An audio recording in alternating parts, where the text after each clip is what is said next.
He thought he had hit an ordinary woman. He didn't know that she was Ronda Rousey. What happened next changed not only his life, but the entire system. Don't forget to subscribe and write in the comments where you're watching this video. The pale orange glow of early California morning filtered through the tall windows of Ronda Rousey's quiet home in Malibu. Nestled on a modest hill with the ocean stretching into infinity beyond the balcony, her sanctuary bore little trace of the roar and spectacle that once defined her career. The days of the roaring UFC crowds, of the spotlight and cameras, had faded into a quieter life, but her discipline remained. She rose before the sun, just as she had during Olympic training, the routine embedded into her being. A kettle hissed softly in the background as she performed a fluid sequence of warm-up stretches on a yoga mat. Her muscles, still iron-strong but tempered now by time, moved with practiced precision. The walls around her bore silent witness to a storied past, framed photographs of her judo years, of the moments inside the octagon when she'd stood triumphant, her arm raised in a clenched fist. There were no trophies displayed, no belts in glass cases. Instead, there were letters from girls she had mentored, drawings from school visits, one scrawled in the purple marker. "Thank you, Ronda. I want to be strong like you." That was the part of her legacy she guarded most fiercely now. Today's calendar was circled in blue. Venice Empower Visit, 11 a.m. The community center, located in the heart of Venice Beach, was a haven for underprivileged girls and young women, a place where sport met mentorship, where self-defense met self-worth. Ronda had visited it several times before, quietly and without media. Today, she planned to meet a new intake of girls and share her story, not the highlight reel version, but the one that began with struggle, with rejection, with grit. After dressing in jeans, a black tank top, and a light hoodie, she tied her hair back in a quick ponytail and glanced at the time. There was no rush. She had set aside the entire morning for the visit, but habit drove her to move with purpose. Sliding into her matte black Ford Raptor, she headed south along the Pacific Coast Highway. The sun climbed higher, casting golden streaks on the waves. She passed the familiar stretches of road with the relaxed, unhurried confidence of someone who knew exactly who she was and where she was going. By 9:40, she reached Lincoln Boulevard, a bustling stretch that ran through the pulse of Venice. She pulled into the small parking lot beside a popular local cafe known for its organic coffee and egg white wraps. She had been there before. The staff were friendly, the vibe casual, and it was the perfect place to grab something quick before heading to the center. She parked legally in a clearly marked space near the entrance, stepped out of the truck, and walked toward the cafe, her mind already on the young faces she would be meeting later. Inside, the smell of espresso and toasted sourdough filled the air. She smiled politely at the barista, ordered her usual, and waited at the corner. No one inside seemed to notice her, or if they did, they respected the distance, something she appreciated. With her coffee in one hand and a small takeout bag in the other, she stepped back out into the sunlight. That was when she noticed him. He stood near her truck, broad-shouldered, white, mid-40s, buzz-cut, and wearing a Los Angeles Police Department uniform that seemed one size too tight around the chest. His posture was not that of a friendly officer ensuring public order. There was a slouch in his stance, a challenge in his narrowed eyes, and something about the way he stood with one hand near his utility belt spoke of habitual intimidation. "Excuse me," he barked as she approached. "You can't park here." Ronda blinked, caught slightly off guard. "It's a legal spot," she said calmly, gesturing to the curbside sign just a few feet away that clearly showed 2-hour parking. "I said you can't park here," he repeated, stepping forward. Rhonda didn't flinch. She simply raised her coffee to her lips, took a slow sip, and looked him in the eye. "Officer, is there a violation I'm not seeing?" He didn't answer immediately. Instead, his eyes scanned her body, lingering uncomfortably on her shoulders and chest, and then drifting to the bag in her hand. His expression twisted into something between amusement and disdain. "Little early for gym rats to be out flexing, don't you think?" he said. The air changed. Rhonda's grip on her cup tightened slightly. "I'm just picking up breakfast." He stepped closer, closing the distance in a way that felt intentional. She could smell the sour tang of his breath beneath the scent of aftershave. License and registration. "I'm not operating the vehicle. I just stepped out to get food," she said, voice steady.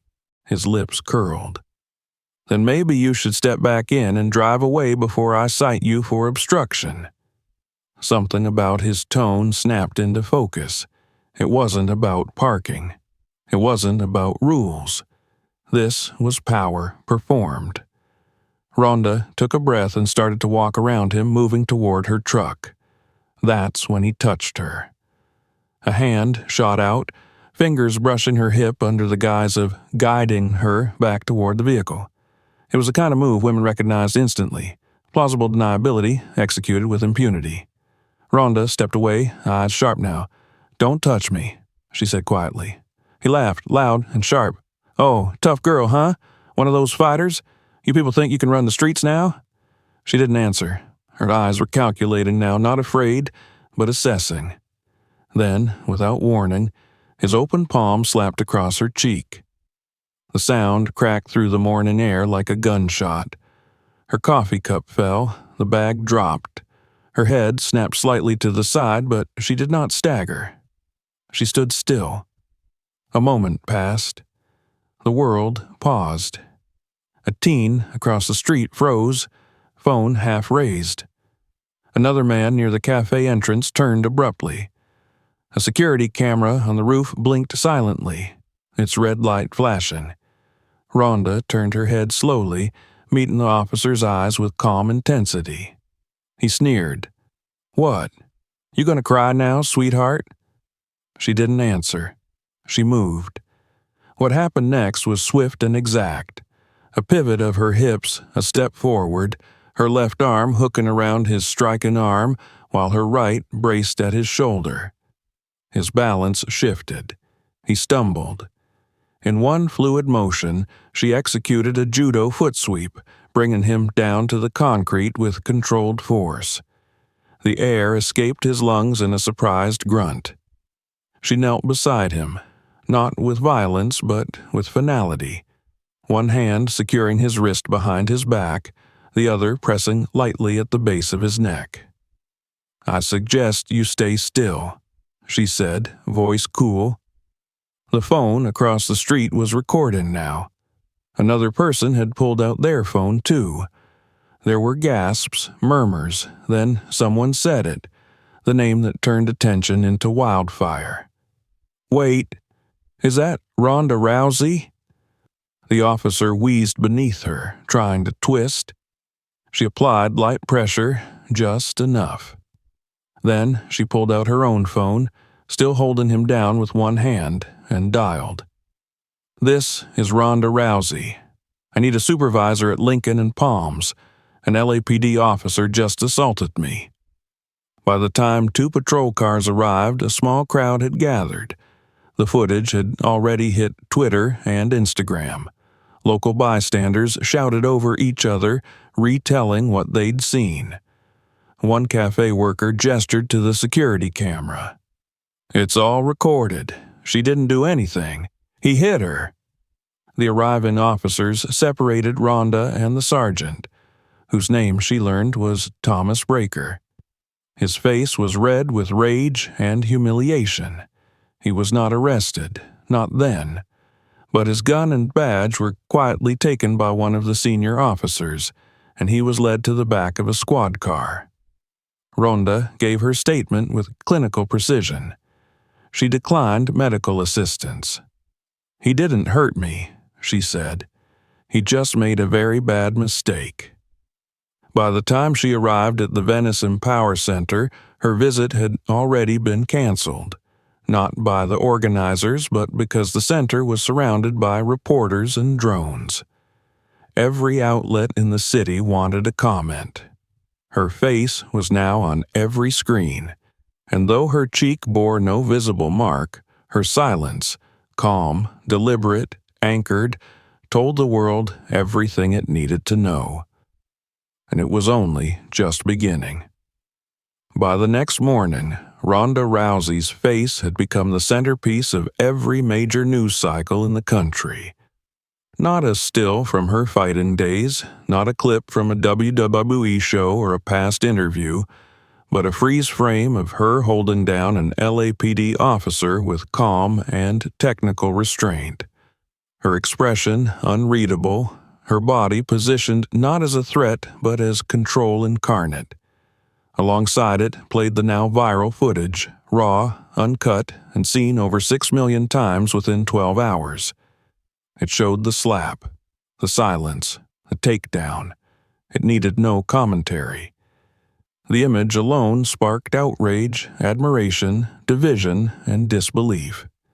Networks scrambled for statements. Talk shows dissected her posture, her response, her expression, as though it were a chess move in a national match.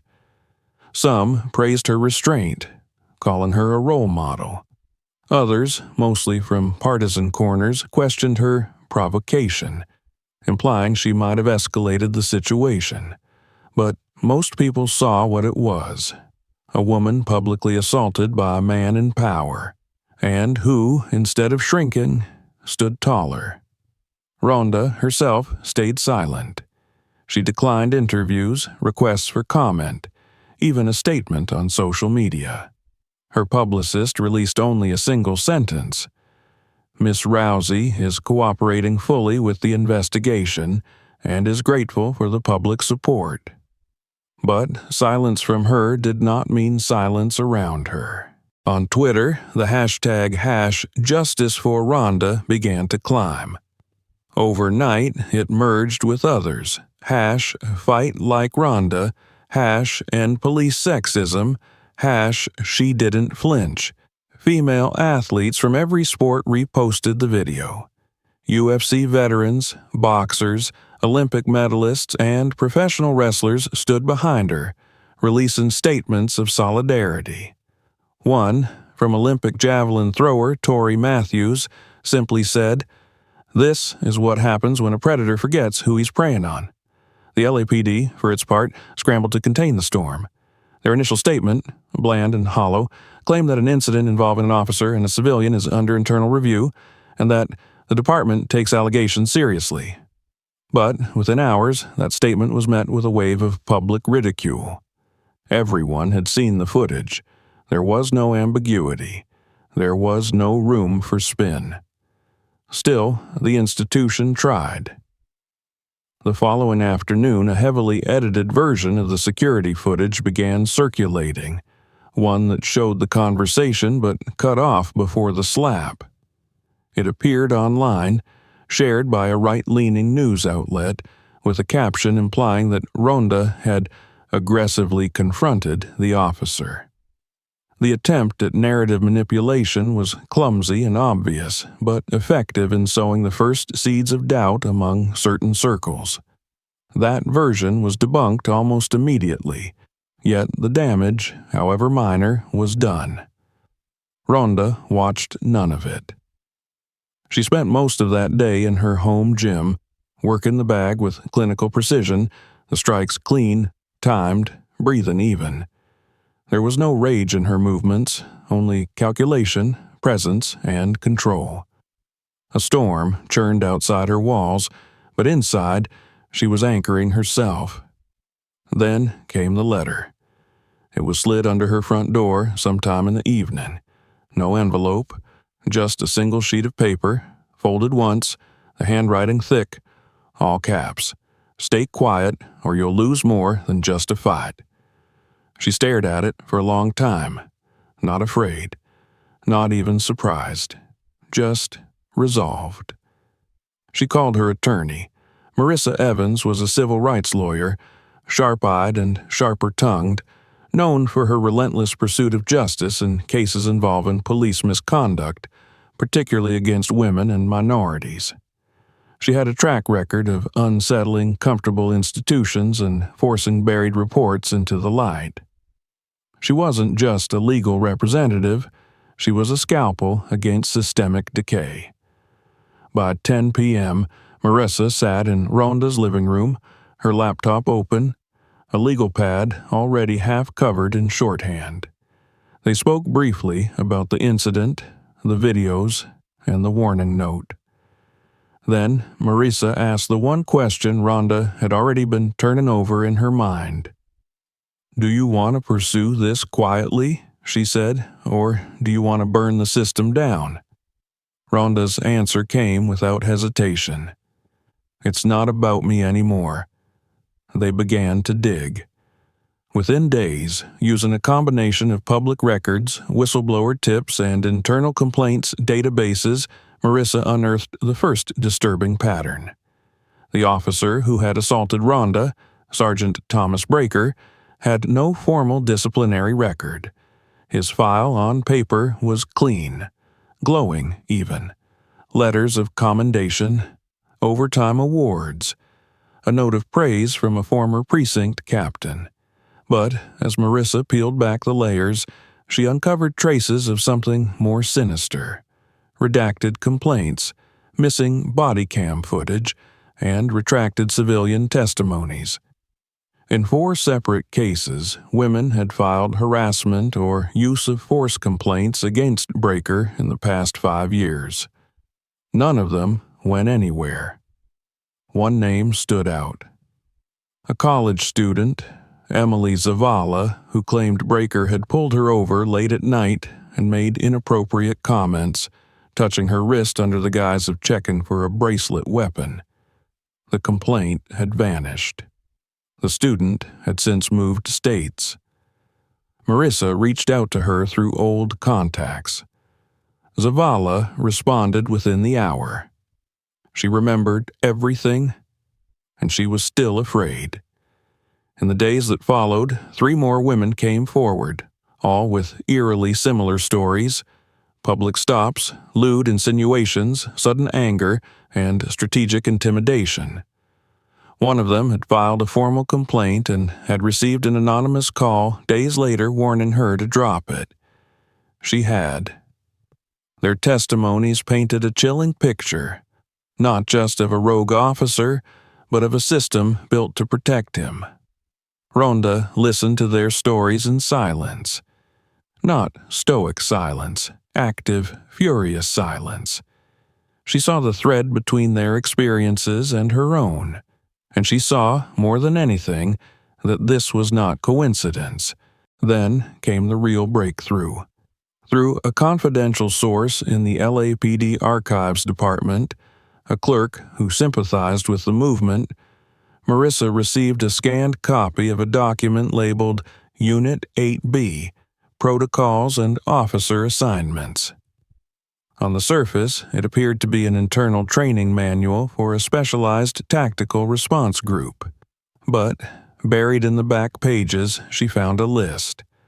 Officers assigned under ASS-8, Observational Supervision. Sergeant Breaker's name was on it.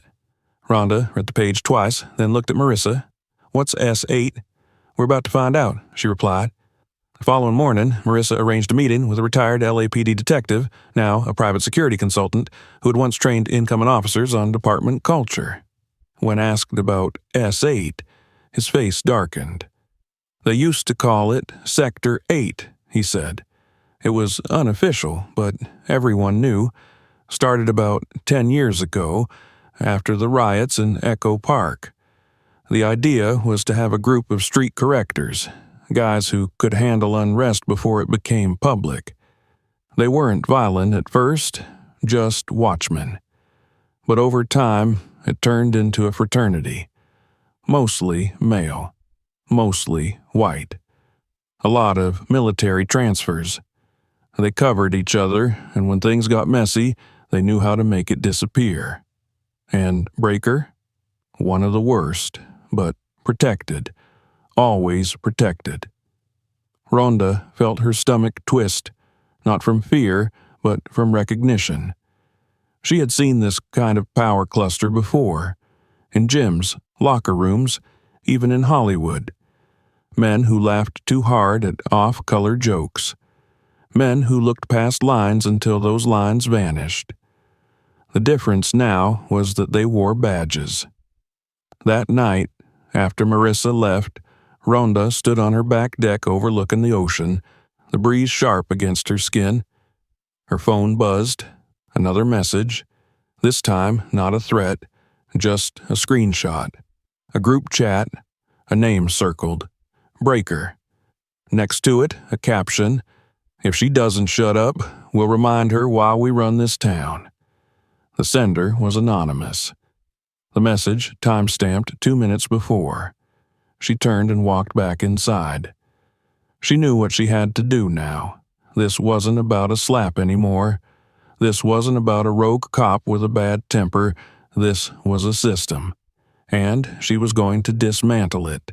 Piece by piece, name by name, blow by blow. The world thought she had finished fighting. They were wrong.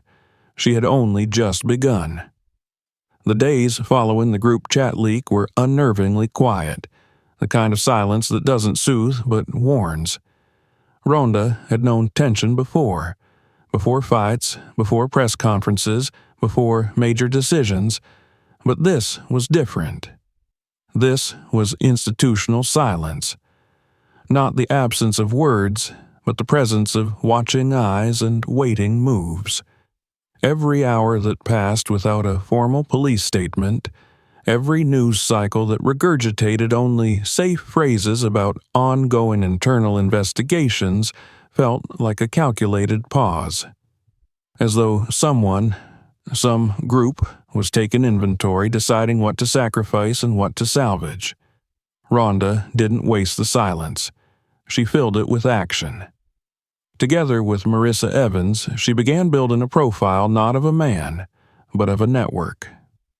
Sergeant Thomas Breaker was no longer the focal point.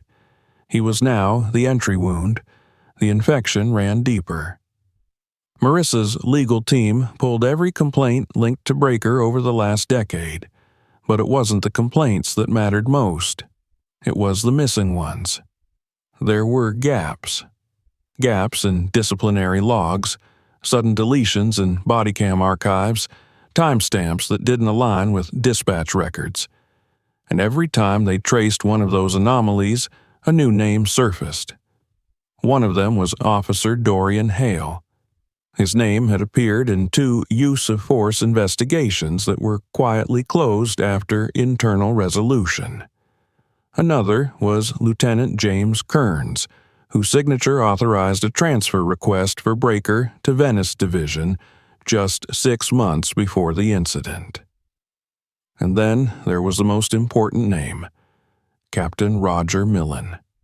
His name was on every approval, every clearance, every buried file. He wasn't just in the know. He was orchestrating. But none of this was conclusive. None of it would survive public scrutiny on its own. They needed more. They needed someone who had been on the inside, someone who had touched the gears of this machine and lived to tell about it.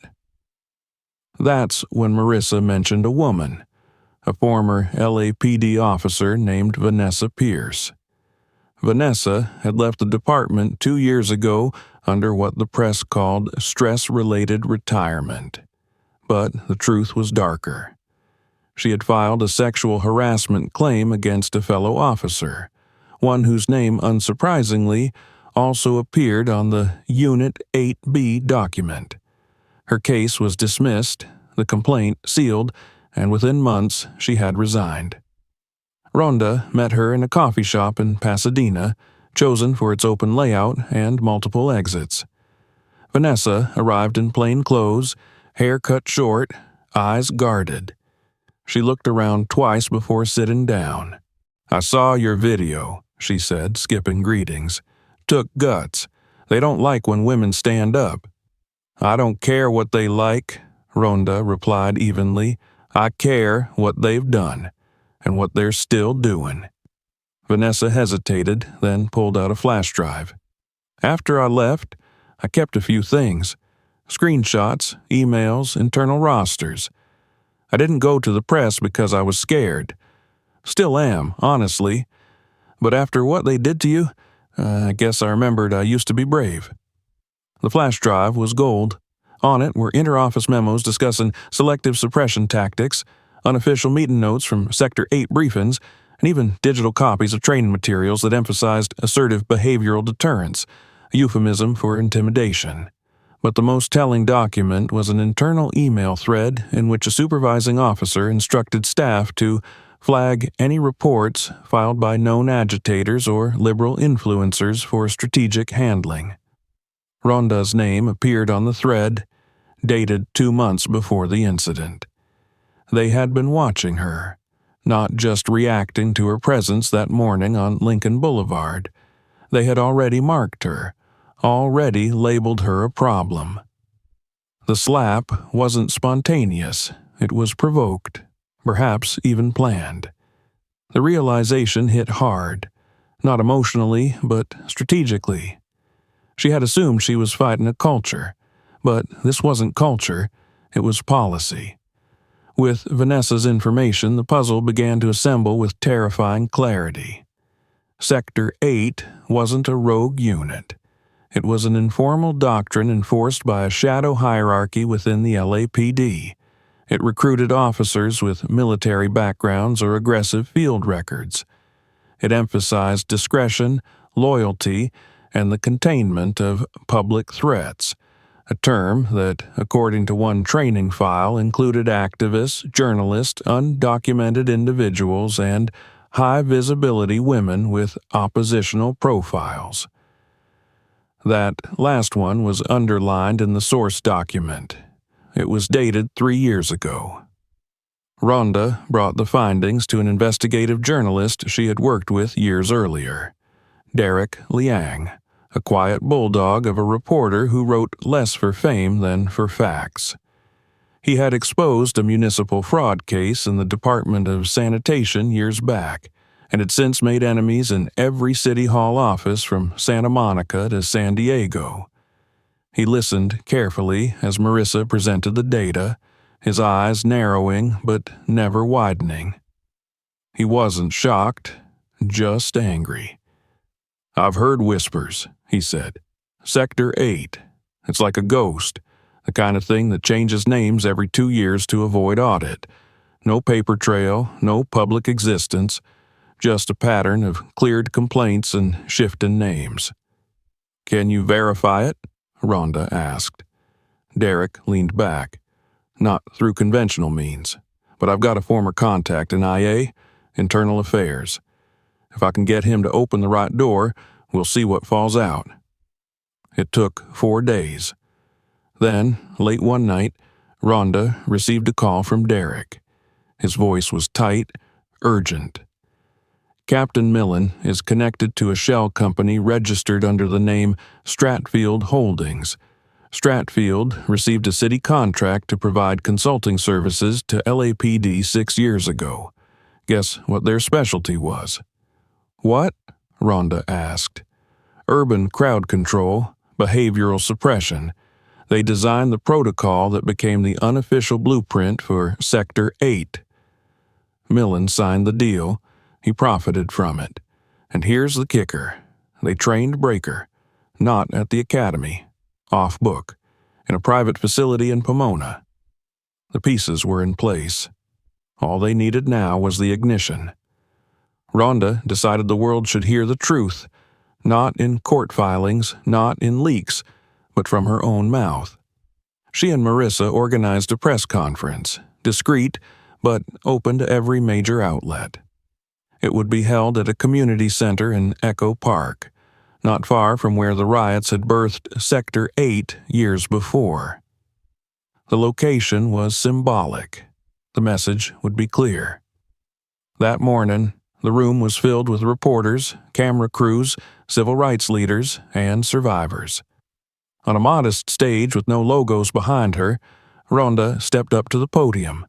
She wore no makeup, no suit, just her training jacket, faded and familiar. She spoke slowly, carefully. She detailed the incident with Breaker, but she went further, deeper. She spoke of the women who had come forward, of the documents, of Sector 8. She named names: Breaker, Millen, Hale, Kearns. She presented evidence. She handed flash drives to the journalists present. She quoted from the training documents word for word. "This is not a story about one officer. It's not a story about me," she said. "It's a story about what happens when power operates without consequence, when silence becomes policy, when women are treated as objects to humiliate or threats to neutralize. I didn't get slapped because I broke a rule. I got slapped because I refused to follow one." The room erupted in questions, but she stepped back. She didn't stay for applause. She wasn't looking for applause. Outside, protesters had already begun to gather, some holding signs, others just standing in quiet witness. Among them, Ronda saw familiar faces. Women from the gym, survivors she had spoken to, strangers with tired eyes and square shoulders. It had begun. By that evening, the mayor's office issued a statement pledging a comprehensive review of all LAPD units associated with non-standard operations. Internal Affairs announced a formal investigation into Captain Millen's contracts. Breaker's suspension became a termination. Officer Hale disappeared from his precinct without explanation, but none of it surprised Ronda. She had seen systems panic before. They didn't crumble all at once. They trembled first, and when they trembled, that's when the cracks began to show. The sun rose on Los Angeles with a new sense of weight, as though the city itself had paused between breaths. The press conference from the day before dominated headlines. "Rousey drops bomb on LAPD," read one. "Sector 8 exposed, a shadow doctrine inside the department," read another.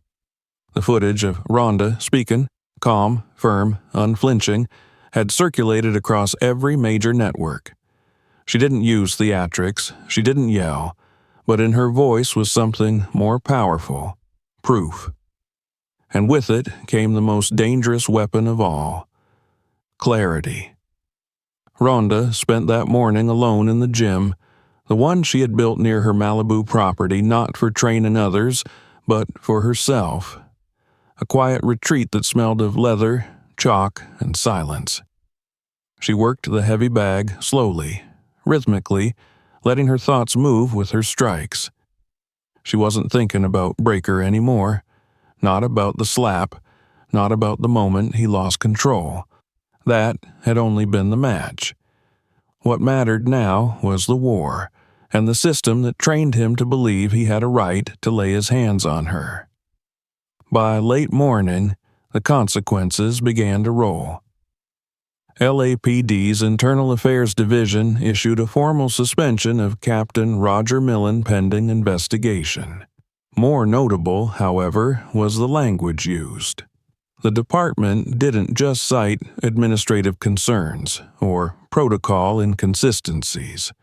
They referenced violations of ethics, unauthorized operational doctrines, and abuse of internal influence structures.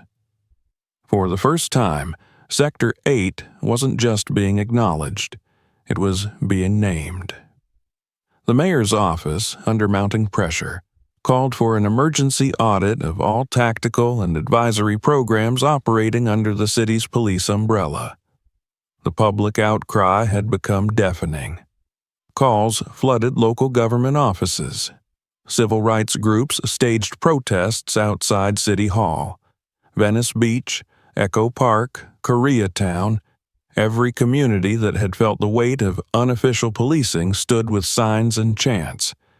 But it wasn't chaos. It was coordination. It was power reasserting itself from the ground up. Yet the pushback came swiftly. Within hours of the press conference, Ronda's phone lit up with threats, not anonymous this time. Pseudonymous, crafted, sophisticated. One email attached a photo of her standing outside her own house, time-stamped less than 15 minutes earlier. Another included a list of her past locations over the past week, accurate to the hour. It wasn't just intimidation. It was surveillance. She didn't flinch. She documented everything and forwarded it directly to Marissa, who had already instructed her IT team to monitor unusual activity. What they uncovered was chilling. Multiple attempts had been made to access Ronda's email, her phone logs, and even her home security system. The traces pointed to a compromised city server. Someone inside the department still had reach, and they were using it. Marissa took the findings directly to the U.S. Attorney's Office. A special federal prosecutor had just been assigned to evaluate whether Sector 8's existence constituted not just departmental misconduct, but criminal conspiracy.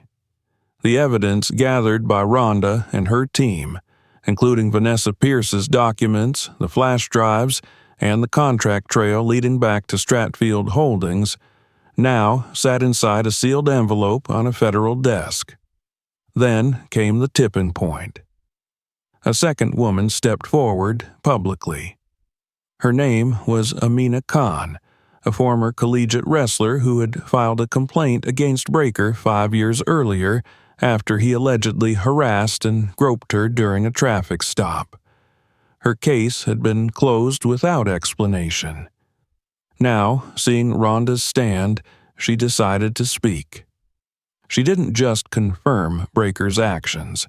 She revealed that an internal investigator at the time had warned her off pursuing the complaint, telling her, "He's protected. It'll only make things worse for you." Her words hit harder than any headline, because it wasn't Ronda's voice now.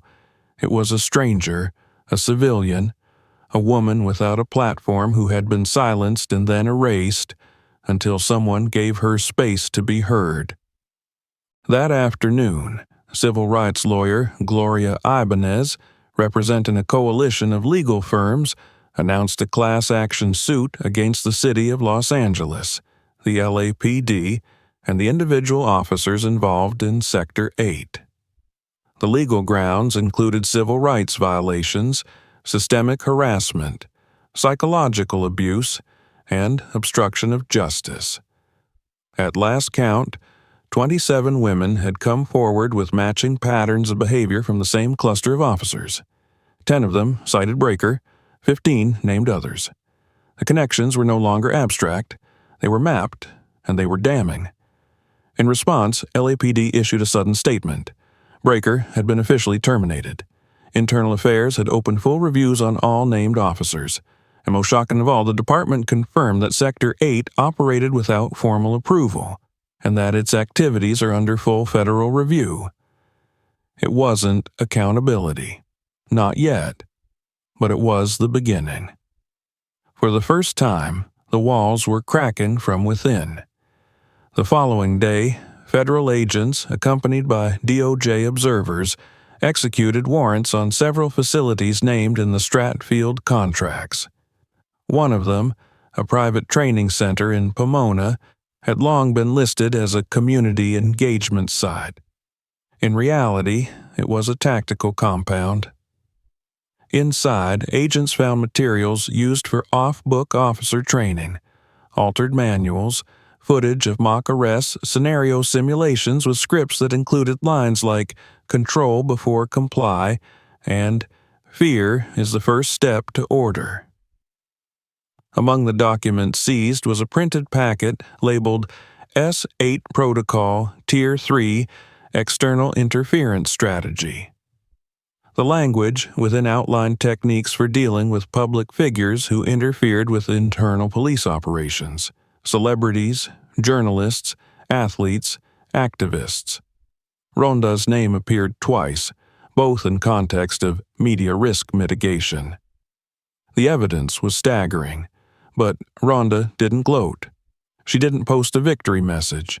She kept working. Her next step was personal. She wrote to the California State Athletic Commission requesting permission to establish a new program, Self-Defense Empowerment for Civilian Women. The goal wasn't just to teach technique, but to educate. About rights, about boundaries, about what real power looked like when it came from within, not from a badge or a uniform. The application was approved in less than 48 hours. At the same time, the gym she had long kept private began filling with women, some local, some who traveled hours, eager not to be trained like fighters, but to be taught how not to freeze, how to stand, how to protect themselves in a world that too often denied them even that. One night, after a long training session, Ronda stepped outside to the cool air of late evening. The street was quiet. Then a voice called out. She turned to see a teenage girl, no older than 15, standing nervously by the gate. Her hands trembled. She wore a hoodie, jeans, and a backpack slung over one shoulder. "I'm sorry to bother you," the girl said. I saw your video. I wanted to say thank you." Ronda nodded slowly, walking toward her.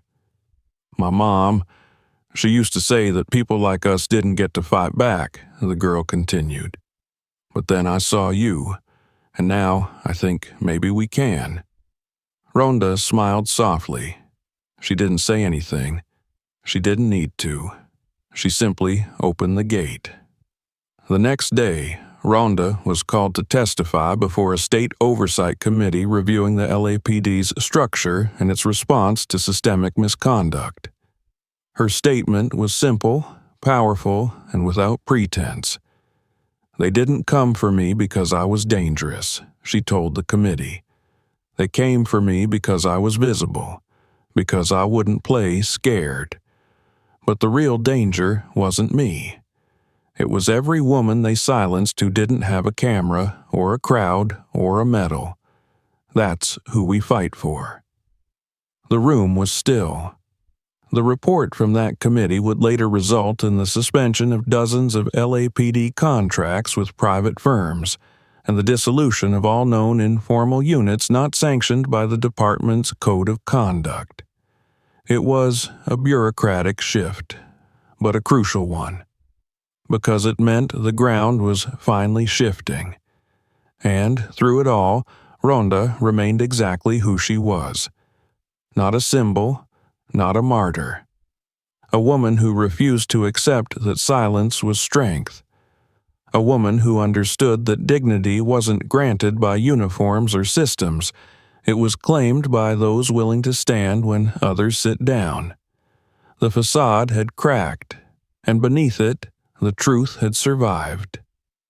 The weeks that followed were unlike any Ronda had lived through. In the past, she had known what it meant to train for a fight.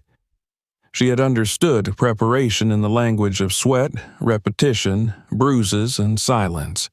But this fight, was something else. It was legal briefings instead of sparring drills. It was media inquiries instead of weigh-ins. It was sitting across tables from victims, survivors, and lawyers, each one carrying a story that should have been heard years ago. Her world, once filled with the rhythm of strikes and the pulse of arenas, had shifted into one of whispered testimony and relentless determination. The class action lawsuit filed by Gloria Ibanez's coalition had grown in scope and volume. New plaintiffs joined weekly. Women from across California and some from out of state stepped forward. Their stories carried variations of the same theme: power abused under the cover of uniform, voice suppressed under the guise of procedure. Ronda met with many of them. not in interview rooms or on camera, but in quiet spaces, over coffee or across gym mats. She listened more than she spoke, absorbing the details not with a fighter's grimace, but with a woman's ache. The city of Los Angeles, under immense pressure, began negotiations to settle the lawsuit, even as federal prosecutors pushed forward with a separate investigation. But Ronda had little interest in settlements. She understood the importance of compensation, of justice rendered on paper. But she also knew that money could not rebuild what had been systematically destroyed: dignity, trust, a sense of safety. That would take something more permanent. She turned her focus to building that permanence. The self-defense empowerment program she had proposed was no longer a concept. With funding from private donors, public grants, and volunteer instructors, it expanded rapidly. Classes were held in converted school gyms, church basements, community centers. Women of all ages came: teenagers from rough neighborhoods, mothers, retirees, survivors. Some came to learn. Some just came to be surrounded by strength. Ronda taught whenever she could. She didn't lecture. She demonstrated. She didn't talk about aggression. She talked about awareness, boundaries, balance. Her sessions became less about how to fight back and more about reclaiming space: physical, emotional, psychological. With each class, she saw something growing in their posture. Not arrogance, not defiance, just presence. Media attention still followed her, but it had changed in tone. The sensationalism faded, replaced by something steadier. Journalists wanted not just quotes, but context. Ronda used those platforms wisely. She didn't make herself the centerpiece. She directed focus to the women, the stories, the patterns. When invited onto national broadcasts, she declined unless survivors were allowed to speak first. Some outlets refused. She let them walk. The political landscape began to shift as well. In Sacramento, lawmakers introduced a bill aimed at increasing civilian oversight over specialized police units. The proposed law, informally dubbed the Rousey Act by supporters, would mandate third-party review of all non-standard tactical divisions and require public disclosure of training methods for any unit operating with discretionary enforcement power. The bill faced immediate resistance from law enforcement unions, but the public pressure was undeniable. Voters weren't just watching, they were demanding. One late afternoon, as Ronda prepared for an evening class, Marissa Evans arrived at the gym carrying a thin folder and a quiet expression. She sat on the bench by the weight rack, flipping it open slowly. "They're moving forward with indictments," she said. "3 officers from Sector 8. One of them is Breaker." Ronda nodded but said nothing. Marissa continued. "But that's not all. Millen's being charged as well: fraud, misconduct, conspiracy, and the DOJ is recommending internal restructuring for the LAPD. They're already freezing the private contracts connected to Stratfield Holdings." There was no triumphant reaction from Ronda. No smile, no celebration, only a long exhale, like a breath she hadn't realized she'd been holding. "That's something," she said finally. "It's not everything," Marissa replied, "but it's a start." They sat in silence for a moment longer before Marissa added, "You know what you've done, right? This, what's happening, it's not just consequence, it's change." Ronda looked out the window where a small group of girls were arriving for class. One of them was wearing a shirt with Ronda's face on it, drawn like a comic book heroine, cape and all. "I didn't do it for that," she said. "I know," Marissa said. "That's why it worked." The gym became more than a gym. It became a headquarters, a refuge, a crossroads. Activists came through, offering resources. Therapists volunteered their time. Lawyers provided free consultations. It was organic, unstructured, and powerful. Not a movement named after a person, but one seated in a refusal to be erased. And then, on a Monday morning with fog rolling in from the ocean, Ronda received a letter. Not an email, not a text. A real letter, handwritten and folded twice. It read, "You don't know me. I'm one of the ones who kept quiet, but I watched everything you did. I saw you not flinch. I saw you stand. And now I believe I can too. You didn't just fight for us. You reminded us we were worth the fight." There was no name, no return address, just those words. Ronda folded the letter carefully and slid it into the small drawer by her desk, the one where she kept old medals, forgotten ticket stubs, and one photo of her mother lifting her arm in a childhood judo tournament. Later that day, she appeared before the California Senate Judiciary Committee to testify in support of the new legislation. She wore a plain black suit, no jewelry, no makeup. When asked why the bill mattered, she didn't talk about her own story. She spoke of the women she met, the patterns that connected their pain, the silence that was never just accidental but designed. "They built a system that taught us to fear speaking," she said. "So we built a system that makes silence impossible." The bill passed committee. A month later, the state assembly approved it, and when the governor signed it into law, he did so with the survivors standing beside him. The following week, Ronda was invited to appear on a late-night talk show to reflect on the journey. She declined. She had a class to teach. She returned to the gym just as the evening light turned the sky gold. The girls were already warming up. She walked in, nodded once, and began the lesson. She corrected stances, adjusted balance, laughed with them when one girl tripped over her own feet. And when the class ended, she handed each of them a card with the words she had learned to live by. Presence, boundaries, power. She didn't sign them. She didn't need to. She walked outside as the last student left, the quiet street stretching before her. There were no cameras now, no microphones, just the rhythm of her own breath and the knowledge that the fight, for once, had not been about winning. It had been about showing others how not to lose. And that, in the end, was a different kind of victory. If this story moved you, make sure to subscribe for more. Don't miss the next one, and share this video so others can see what really happened.